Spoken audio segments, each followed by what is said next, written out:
नमस्कार मित्रांनो, एवढ्या स्पीडमध्ये कुठं चाललो म्हणलं तर मी चाललेलो आहे सिमाचलम लक्ष्मी नरसिंहस्वामी मंदिरला. चला तर बघूया. तर मित्रांनो, ह्या मंदिराचं दर्शन घेण्यासाठी तुम्हाला यावं लागेल विशाखापट्टणमला. विशाखापट्टणमपासून 15 किलोमीटरच्या अंतरावर हे मंदिर आहे. तर आंध्र प्रदेशातील विशाखापट्टणमजवळ सिमाचलम टेकडीवर वसलेले श्री वराह लक्ष्मी नरसिंहस्वामी मंदिर हे एक अत्यंत प्रसिद्ध आणि ऐतिहासिक वैष्णव क्षेत्र आहे.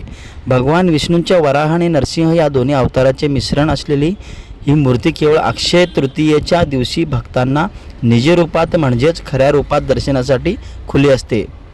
बाकीच्या वेळी फक्त विष्णूंच्या मूर्तीला म्हणजे श्री लक्ष्मी नरसिंहस्वामीच्या मूर्तीला चंदनाचा लेप असतो. पूर्ण मूर्तीचं दर्शन होत नाही.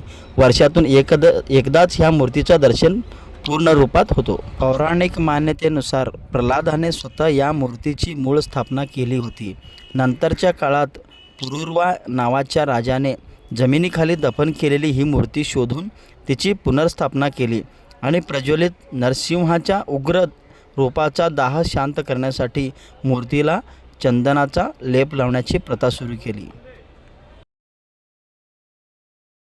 वर्षभर ही मूर्ती चंदनाच्या जाड लेपाने झाकलेली असते, त्यामुळे ती गोलाकार शिवलिंगासारखे दिसते. अक्षय तृतीयेच्या पवित्र दिवशी 12 तासासाठी चंदनाचा लेप काढला जातो आणि देवाची मूळ मूर्ती त्रिभंग मुद्रेत मानवी धडावर सिंहाचे डोके भक्तांना दर्शनासाठी उपलब्ध असते.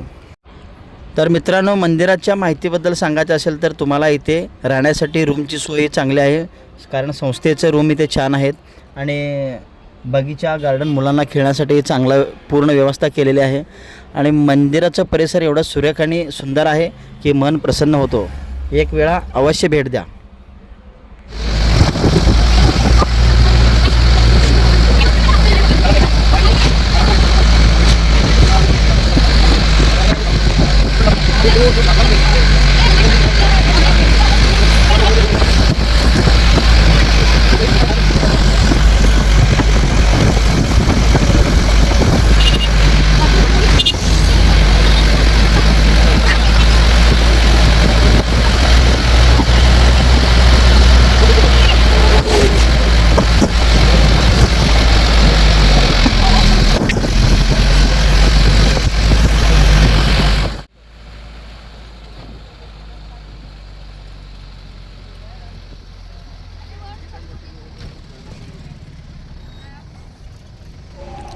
तर मित्रांनो, इथे तुम्हाला समोर दिसत आहे हे बसस्टँड आहे.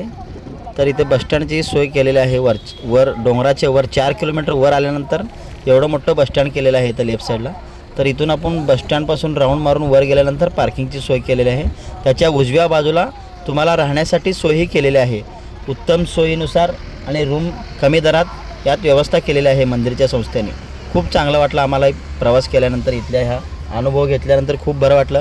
तर तुम्ही एकदा विजिट करा, तुम्हालाही याचा अनुभव येईल. चला तर भेटूया पुढच्या व्हिडिओमध्ये.